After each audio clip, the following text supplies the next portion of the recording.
नमस्कार दोस्तों, स्वागत है आपका इसके जॉब एनालिसिस पर। तो बात करेंगे यूपी पुलिस री एग्ज़ाम अपडेट के बारे में। और जो एसटीएफ है वो लगातार गिरफ्तारियां जारी करे हुए है, क्योंकि जो पहले भी राजीव नयन मिश्रा और 2-4 आरोपी हैं, उनकी भी जो एक डॉक्टर था पटना का, उसकी भी गिरफ्तारियां हुई थी। और जो मुख्य आरोपी था राजीव नयन मिश्रा, उसकी तो गिरफ्तारी हो चुकी है, बता उसी को मुख्य आरोपी बनाया है एसटीएफ ने। और जो उसने राजीव नयन मिश्रा था, वहाँ पे हर गुरुग्राम और रीवा में वहाँ पे कुछ 1,000 या 2,000 लोगों को रिजॉर्ट में ठहराकर वहाँ पे सामूहिक नकल कराई थी, फिर उनको एग्जाम में बिठाया था। यहाँ तो आप इससे अंदाजा लगा सकते हैं कि इस एग्जाम में कितनी बड़ी धांधली हुई थी, कितने बड़े स्तर पर एग्जाम ये लीक हुआ था। इसका कैंसिल होना भी जरूरी था, क्योंकि अगर कैंसिल नहीं होता तो फिर कोई फ़ायदा नहीं था। फिर जो जिन्होंने भी पैसे देकर पेपर लिया था, या जिन्होंने धांधली करके या कैसे भी जुगाड़ करके पेपर खरीदा था, उनका ही सिलेक्शन होता। और जो मेहनत करने वाले वो तो शायद उनमें से शायद 10% लोगों का होता और बाकी से ऐसे ही रह जाते। तो ये भी अच्छा हुआ कि इस गवर्नमेंट ने पर दबाव पड़ा और गवर्नमेंट ने पेपर कैंसिल कर दिया। बात करेंगे री एग्जाम से संबंधित। री एग्जाम कब तक संभव है? और कुछ लोग कह रहे हैं जून में है, कुछ लोग कह रहे हैं जुलाई में हो सकता है, कुछ अगस्त में कह रहे हैं। तो अपने अपने लोग अंदाजे लगा रहे हैं। भर्ती बोर्ड में क्या तैयारी चल रही है उसके बारे में बात करेंगे, और जो अभी चुनाव चल रहा है उसका क्या इफेक्ट पड़ेगा हमारे री एग्जाम पे। तो सारी बातों के बारे में जानकारी बात करेंगे। तो चलिए दोस्तों आगे बढ़ते हैं। और ये न्यूज़पेपर में आर्टिकल आया था, पेपर लीक में 3 और गिरफ्तारियां। प्रिंटिंग प्रेस में पेपर की सेटिंग, यानी कि जिसमें 3 और गिरफ्तारियां हुई पेपर लीक में। सिपाही भर्ती पेपर लीक मामला। प्रिंटिंग प्रेस के बारे में बताया गया, प्रिंटिंग प्रेस में सेटिंग करी थी जो दलाल थे उन्होंने। एसटीएफ की पूछताछ में खुलासा हुआ है कि आरोपियों ने कोलकाता, बंगाल, गुजरात और बिहार समेत कई राज्यों की प्रिंटिंग प्रेस में अपने कनेक्शन बनाए हुए हैं। प्रिंटिंग प्रेस में प्रतियोगी परीक्षाओं के पेपर छपने के लिए आते हैं। यहाँ प्रेस में काम करने वाले कर्मचारियों से सेटिंग करके ये आरोपी पेपर लीक कराते हैं। यानी कि इसमें देखिए दोस्तों, आप समझ सकते हैं कि जो दलाल हैं, और दलाल कह सकते हैं उनको, चोर चक्के कहें, कुछ भी कहें, उनके लिए कम ही है। क्योंकि जो युवाओं के भविष्य के साथ खेल रहे हैं उनके लिए कुछ भी कहना कम होगा, और उनको जितनी भी सज़ा मिले उतनी कम होगी। लेकिन सरकार का इस तरफ ध्यान भी कम है, क्योंकि अगर कोई भी पेपर लीक कराता है तो वो 2 महीने बाद जमानत पे बाहर आ जाता है। तो इसके लिए कड़े कानून की भी ज़रूरत है, क्योंकि जब तक कड़े कानून नहीं होंगे, ये लोग जब तक बाहर आते रहेंगे तब तक री एग्ज़ाम होते रहेंगे, पेपर कैंसिल होते रहेंगे और नकल ये कराते रहेंगे। जब तक इन पर ठोस कानून नहीं बनेंगे, इनकी इन्हें जमानत नहीं मिलेगी, ये 10-20 साल जेल में रहेंगे, तब इनको थोड़ा एहसास होगा कि हमने क्या किया है, अच्छा किया है या गलत किया है। तो चलिए दोस्तों आगे देखते हैं। रिजॉर्ट में ले गए थे अभ्यर्थी। इसमें देख सकते हैं कि रिजॉर्ट में पूछताछ में खुलासा हुआ है कि वह रवि अत्री गैंग के साथ ही काम कर रहे थे। बताया कि यूपी पुलिस भर्ती का पेपर लीक होने की जानकारी मोनू ढाकला और रोविन ने दी थी। इसके बाद करीब 50 अभ्यर्थियों को लेकर मानेसर के नेचर वैली रिजॉर्ट गए थे। अजीत चौहान के पास से एक फर्जी आधार कार्ड मिला है, यानी कि ये लोग सभी सेटिंग करके रखते हैं। फर्जी आधार कार्ड, पैन कार्ड, पता नहीं क्या क्या ये लोग बना बना लेते हैं, क्योंकि इनका यही काम है। तो आगे देखते हैं दोस्तों क्या बताया गया है। इसमें बताया, ये मेरठ का न्यूज़पेपर है हिंदुस्तान, उसमें बताया है।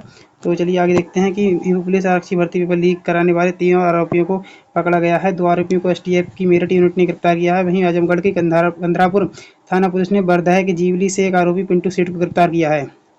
दोनों आरोपियों को मोदीपुरम फ्लाईओवर के पास उस समय पकड़ा गया। मोदीपुरम गाजीपुर पड़ता है। मोदीपुरम फ्लाईओवर के पास उस समय पकड़ा गया जब दोनों आरोपी अपनी स्कॉर्पियो से दिल्ली से हरिद्वार जा रहे थे। स्कॉर्पियो से चल रहे थे, यानी कि लोग समझ सकते हैं कि इन्होंने कितने बड़े स्तर पर धांधली कराई। और वही उसी पैसे से ये लोग स्कॉर्पियो चलते हैं, बड़े बड़े पैसे खर्च करते हैं, बड़े बड़े लोगों से सेटिंग करके बस पेपर लीक कराते हैं। इसमें ऐसा नहीं है कि सिर्फ यही लोग होंगे, क्योंकि इसमें हो सकता है कि नेताओं या मंत्रियों, कुछ बड़े बड़े नेताओं की सेटिंग हो तभी पेपर लीक होता है, नहीं तो ऐसा पेपर एकदम लीक नहीं होता है। जो मुख्य सरगना होता है वो नहीं पकड़ा जाता, लेकिन जो दूसरा कोई भी होता है उसे आप मुख्य आरोपी बताकर भी जेल भेज दिया जाता है, उसके बाद वो जमानत पर छूट जाता है। तो राजीव नयन मिश्रा को इस बार 3 ने मुख्य आरोपी बनाया है। और आगे देखते हैं। खुलासा किया कि पेपर लीक के दौरान उनकी ओर से करीब 50 अभ्यर्थी गिरोह को दिए गए थे। इन अभ्यर्थी को रिजॉर्ट में पेपर पढ़ाया गया था। तो दोस्तों देखिए कि लगातार गिरफ्तारियां जारी हैं। और बाकी री एग्जाम से संबंधित बात करेंगे, जो कल अंकित भाटी सर ने डाला था अपने टेलीग्राम में, फेसबुक पे, व्हाट्सएप चैनल पे, किसी पे मान लो सभी पे डाला है उन्होंने, कि जो री एग्जाम है वो अगस्त माह में हो सकता है कि अगस्त माह में समाप्त है। इससे पहले उम्मीद नज़र नहीं आ रही है। तो देखिए दोस्तों, अंकित भाटी सर ऐसा नहीं है कि कोई छोटे मोटे चैनल के वो बड़े टीचर हैं, वो उनकी बात में दम भी हो सकता है। लेकिन यहाँ पर एक आप लोग अंदाजा खुद ही सोचिए कि सभी लोग इस टाइम अंदाज़ा लगा रहे हैं, किसी के पास भी पुख्ता सबूत नहीं है कि पेपर जून में हो जाएगा, जुलाई में होगा या अगस्त में होगा। तो सभी लोग, अंकित भाटी सर हो, एग्जामपुर हो, कोई भी हो, सब लोग अपना बस अंदाज़ा लगा रहे हैं कि इस माह में एग्ज़ाम हो जाएगा। किसी के पास भी 100% न्यूज़ नहीं है। पहले कुछ दिन पहले न्यूज़ आ रही थी इस पे मैंने भी वीडियो बनाई है कि 22 और 21 और 22 जून की बात चल रही है बोर्ड में। तो हो सकता है 21-22। अब आपको लग रहा होगा कि ये मेरा तो छोटा सा चैनल है कि आपको मैं झूठ बोल रहा हूँ, तो ऐसा नहीं है, क्योंकि जानकारी किसी के पास भी हो सकती है, चाहे वो छोटा हो या बड़ा हो। तो अंकित भाटी सर तो बोल रहे हैं कि अगस्त में होगा, लेकिन अभी जो भर्ती बोर्ड तैयारी कर रहा है, शायद वो 21-22 जून की भी बात चल रही थी, कुछ लोग जुलाई में भी बता रहे हैं। तो आप लोग बस अपना तैयारी जून मान के तैयारी करिए, लास्ट जून मान के, यानी कि आपके पास आज 21 अप्रैल है, तो आपके पास मई और जून यानी कि सिर्फ 2 महीने का आपके पास समय है। 2 महीने मान के आप तैयारी करिए। उसके बाद अगर पेपर डिले भी होता है तो आपकी तैयारी पूरी होनी चाहिए। उसके बाद पेपर कभी भी हो जाए, आप लोग तैयार हैं तो पेपर में कोई दिक्कत नहीं आएगी, आप अच्छा स्कोर करके आएंगे।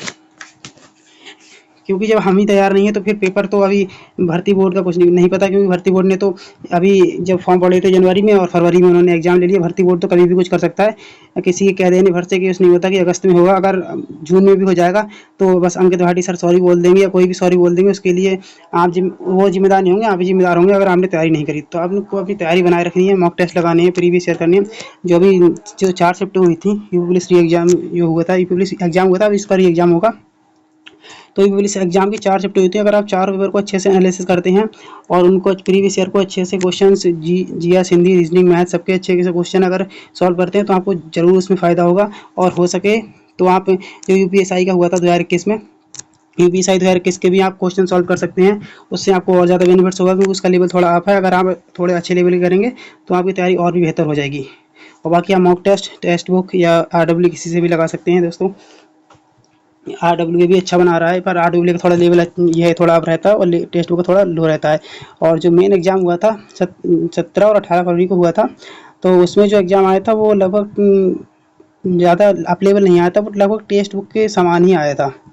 क्योंकि ज़्यादा अगर आप ऐसा भी पेपर आप किसी के टेस्ट मॉक टेस्ट हल ना करें कि जो आपको डिमोटिवेट कर दे, यानी कि जो मध्यम लेवल का होना चाहिए, मध्यम स्तर का जो पेपर आपको कम से कम आपका स्कोर कैसे भी आ रहा हो, लेकिन आपको आपका लेवल सही लगना चाहिए। कि ऐसा नहीं कि अगर आपको पेपर कांस्टेबल का है और उसमें लेवल सेट कर दिया एसआई का, तो ऐसे गलत होगा।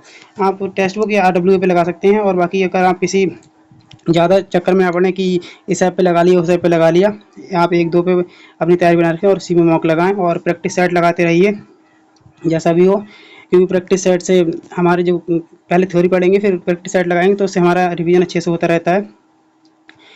और एग्ज़ाम जो है अभी तो आप जून मान के ही तैयारी करिए, आपके पास 2 माह हैं, 2 माह में बहुत कुछ हो सकता है। अगर आपने अभी तक तैयारी शुरू नहीं करी, क्योंकि कुछ लोग एग्ज़ाम होने के बाद तो बिल्कुल धीमे पड़ गए हैं, उन्होंने तैयारी बहुत हल्की कर दी है, तैयारी छोड़ दी है। तो तैयारी छोड़ना नहीं है, क्योंकि अगर तैयारी छोड़ देंगे तो उसके बाद कुछ नहीं होना, क्योंकि भर्ती बोर्ड का कुछ पता नहीं है। वो 1 महीने बाद एग्ज़ाम ले ले या 2 महीने बाद ले ले, उसका भर्ती बोर्ड का कोई पता नहीं। और ऐसा नहीं है कि आचार-संहिता में एग्ज़ाम नहीं हो सकता, आचार-संहिता में एग्ज़ाम भी हुए हैं और होते भी हैं। अभी यूपीएससी का हाल ही में रिजल्ट आया है, तो और रिजल्ट भी आ रहे हैं, और बस न्यू वैकेंसीज नहीं आती। वैकेंसीज भी आ जाती हैं अगर चुनाव आयोग उसकी परमिशन देता है, लेकिन जो न्यू वैकेंसीज है वो कम ही आती हैं। लेकिन एग्ज़ाम तो और रिजल्ट वगैरह तो सब आते रहते हैं। इससे आपके चुनाव का आपके एग्ज़ाम पे कोई प्रभाव नहीं है।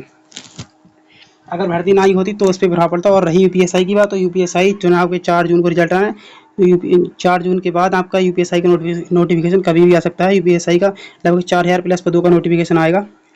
तो दोस्तों ये थी सारी जानकारी री एग्ज़ाम से संबंधित और पेपर लीक के बारे में। और ऐसे ही अपडेट्स के लिए अगर आपको कोई भी डाउट हो तो आप कमेंट कर सकते हैं। और ऐसी अपडेट्स के लिए आप चैनल को सब्सक्राइब जरूर कर लें, और जो नोटिफिकेशन का बेल आइकन है वो जरूर प्रेस कर लें, आपको जो कि आपको सब वीडियो सबसे पहले मिलती रहेगी। आप अगर नोटिफिकेशन का बेल आइकन प्रेस कर लेते हैं तो आपको सबसे पहले आपको नोटिफिकेशन पहुंच जाएगा। और अगर वीडियो अच्छी लगी हो तो लाइक शेयर जरूर करें और चैनल को सब्सक्राइब करें। धन्यवाद।